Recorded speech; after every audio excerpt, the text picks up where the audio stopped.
اعوذ باللہ من الشیطان اللعین الرجیم بسم اللہ الرحمن الرحیم۔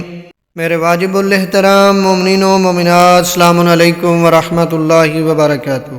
مومنین کرام، شب جمعہ ہو یا روز جمعہ، اگر ان کے فضائل کو دیکھیں گے تو آپ کہیں گے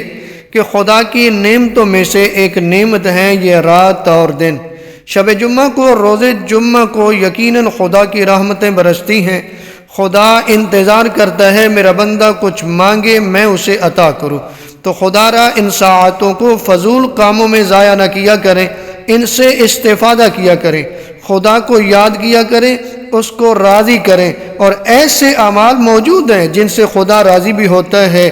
آپ کی دعاؤں کو بھی قبول کرتا ہے، حاجات کو پورا کرتا ہے، یہاں تک کہ دنیاوی و اخروی مشکلات کو بھی دور کرتا ہے۔ شب جمعہ اور روز جمعہ کے کچھ اعمال جو ائمہ نے بتائے ہیں، وہ اگر آپ کریں تو پروردگار آپ پہ راضی ہوگا، گناہ معاف ہوں گے اور دعائیں قبول ہو جائیں گی۔ مثلا اگر شب جمعہ کے حوالے سے آپ دیکھیں گے تو روایت میں ہے کہ کم از کم 100 مرتبہ درود پڑھیں، اور اس سے زیادہ جس قدر پڑھ سکیں بہتر ہے۔ امام جعفر صادق علیہ السلام سے روایت ہے کہ شب جمعہ میں محمد و آل محمد پر درود بھیجنے سے 1000 نیکیوں کا ثواب ملتا ہے، 1000 گناہ معاف ہوتے اور 1000 درجے بلند ہوتے ہیں۔ روایت میں ہے کہ مستحب ہے کہ جمعرات کی عصر سے روز جمعہ کی آخر تک محمد و آل محمد پر زیادہ سے زیادہ درود بھیجیں۔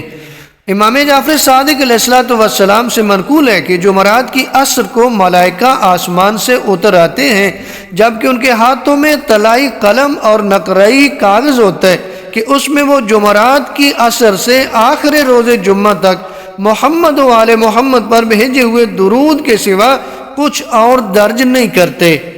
امام محمد باقر علیہ السلام سے مروی ہے کہ جو شخص شب جمعہ میں سورہ صاد کی تلاوت کرے تو اس کو دنیا و آخرت کی بھلائی عطا ہوگی، اور اسے اتنا دیا جائے گا جتنا کسی نبی مرسل یا ملک مقرب کو دیا جاتا ہے۔ وہ خود تو بہشت میں جائے گا مگر اپنے اہل خانہ میں سے جسے چاہے، حتیٰ کہ اپنے خدمت گار کو بھی بہشت میں لے جا سکے گا، اگرچہ وہ خدمت گار اس شخص کے عیال میں شامل نہ ہو اور اس کی شفاعت کے دائرے میں نہ آتا ہو۔ اور امام جعفر صادق علیہ السلام تو فرماتے ہیں کہ ہر شب جمعہ میں سورہ واقعہ پڑھے تو پروردگار اس کو اپنا دوست بنائے گا،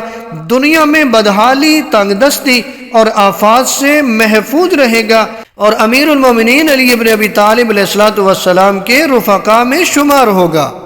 اور روز جمعہ کے حوالے سے تو روایت میں آیا ہے کہ جو شخص جمعہ کے دن نماز صبح کے بعد طلوع آفتاب تک تعقیبات میں مشغول رہے تو جنت الفردوس میں اس کے 70 درجات بلند کیے جائیں گے۔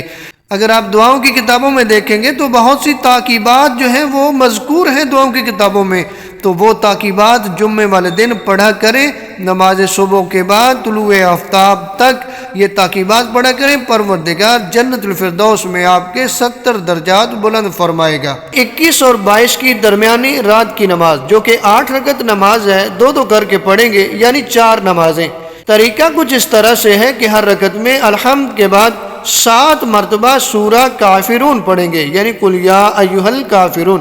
اور نماز کے بعد 10 مرتبہ درود اور استغفار پڑھیں گے۔ اگر روزوں کے ثواب دیکھیں تو روایت میں ملتا ہے کہ جو شخص ماہ رجب المرجم کے 22 روزے رکھے گا تو آسمان سے منادی ندا دے گا، اے اللہ کے دوست، تمہیں بشارت ہو، تیری اللہ کے نزدیک بڑی تکریم ہے، تو انبیاء، صدیق، شہداء، صالحین جیسے لوگوں کا دوست ہے